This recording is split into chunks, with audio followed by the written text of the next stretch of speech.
Let's talk about the one thing that everybody loves about PDS games. Yes, that's right, it's pops. Yes, for those of you who have been on this channel for quite some time, you will know that pops are a big thing of PDS games, and specifically Stellaris, but now in Victoria 3 they will also be a major aspect of gameplay. Much more so than in previous titles, at least since Victoria 2. Now, previously we've had Crusader Kings where there were some pops, then of course we had Stellaris where you had some pops, and now of course Victoria 3 where the entire population of a planet is somewhat simulated and under these population categories, and they are the cornerstone of your empire. They are what everything revolves around. Your politics, your policies, your laws, everything is at the behest of the population. Yeah, pops are rather interesting, and thankfully, due to this new dev diary that we have, dev diary number 1, the pops, we can go a little bit deeper into the mechanics that are behind them. Now, of course, final numbers aren't final. We don't have that many images and screenshot and moving parts of the game so far, but still we want to touch upon these at the moment. So, Victoria 3, the pops, as I mentioned, are the country's engine. They are what keep the economy flowing. They are the beginning and the end, the alpha and the omega. They work in the industries, they pay the taxes, they operate the governmental institutions, and most importantly, well, not necessarily here, but for instance, Heartsfire 4, they fight the wars, or at least supply the manpower that fight the wars. They are born, they die, they change occupation, they migrate, they organize, and of course, they get angry. You get the general idea here. It is all about the population. If you want to play a game, for instance, that has a similar mechanic behind it, you can go ahead and boot up Anno 1800 or any of the other Anno style games, because you will know what it's like to have to deal with pops. Except in this particular case, you will be dealing with billions of them rather than a couple of thousand. Now, every single pop in the game is visualized, so you can see which demographic has the best mustache. Of course, it is this fine gentleman. I do like the fact that they're iterating on the Crusader Kings 3 version of the Cloud Switch engine. And once again, this is early footage. Everything is still under development, so expect higher resolution. I'm pretty sure this is a more zoomed in version of that, but you can definitely expect representation of every single pop within the game, within certain confines. But yeah, they are very much a work in progress, but this is a general idea. In this particular case, it's a French Catholic clergyman, and clergymen are, of course, they are slightly higher up on the tree, I would say. They are definitely not peasantry.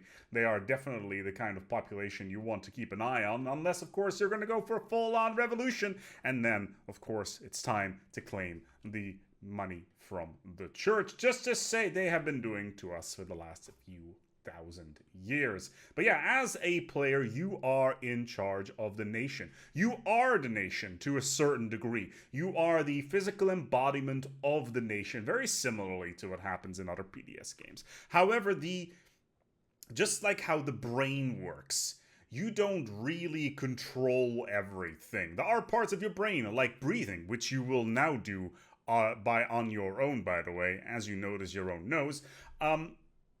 The pops themselves do their own thing. You do not control them. They are out there, and you need to satisfy them. You need to be perceptive of their interests. You need to make them happy, because if you don't, then you will have a uprising on your hands, and or you will become target of something else. But yeah, every single pop has a profession. Now, every single profession, of course, is a type of job which can be done in a certain building, of course, when you build them. So, for instance, the artisans, in this particular case, whether or not artisans are in the game is a whole different question, can do all the wonderful pottery. Of course, until the capitalist comes in and automate all that stuff, and then the artisans become the peasantry. So yeah, please be aware of that. But yeah, there's a whole bunch of things that Pops can do. This is not an expansive list at all, and some of the stuff can change. Aristocrats, the leaders, the big baddies to a certain degree. Of course, they can be overthrown once the worker sees the means of production. The capitalists, same story there. Bureaucrats, officers, shopkeepers, machinists, laborers, peasants, and hundreds of other ones. Well, I say hundreds, dozens at least, because all of these people need to work somewhere, they all need to earn a wage, and they all need to be part of the economy at large. And investing in industries will provide jobs and opportunities for the kind of professions that you want to encourage in your country, as once again, we are building a society because in fact we live in one. We want to keep that in the back of our head.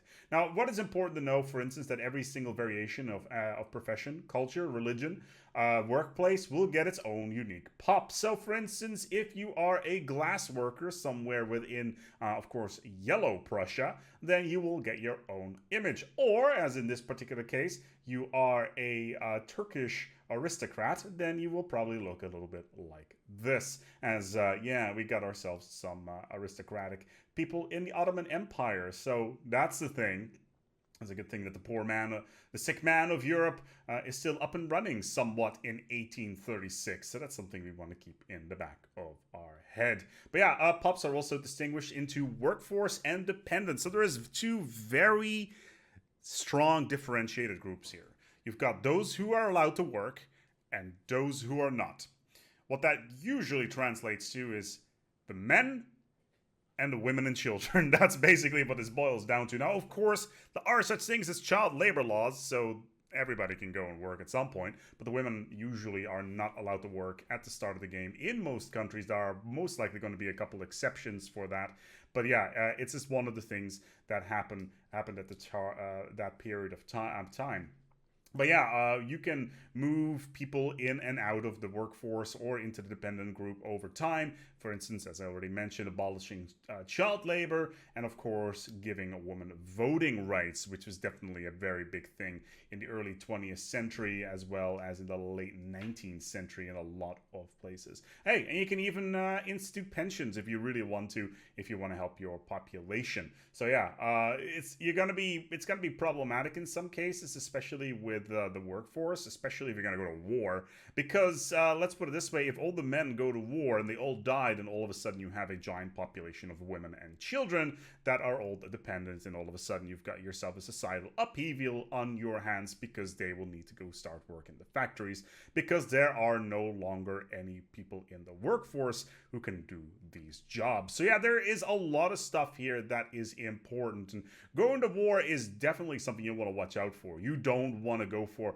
total mobilization of the entire workforce, because if they all die or become horrifically mangled due to the war, i.e. On the Somme or something like that, and they all have a horrible case of the shell shock, then they won't be able to do anything, and all of a sudden the women need to go to work. So that's kind of something that we saw during World War II, for instance, as well. So yeah, reforming your society slowly over time, or even these paradigm shifts in societal setup are definitely a thing here. And just to quickly loop back to those aristocrats we talked about earlier, don't expect those guys to hang around for much longer.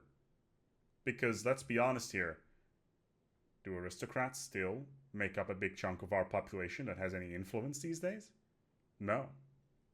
We must seize the means of production. That's how that works. Anyway, we're going to go wrap this one up here. This has been a overview video of Victoria 3 focused around Pops.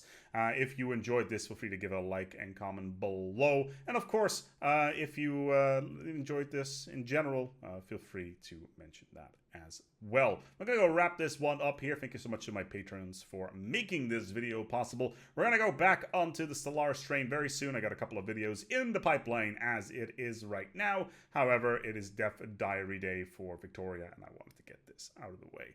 Thank you so much for watching, and until next time, we're going to be talking about something called capacities. We don't know what that is yet, but we will see you then. Ciao, ciao.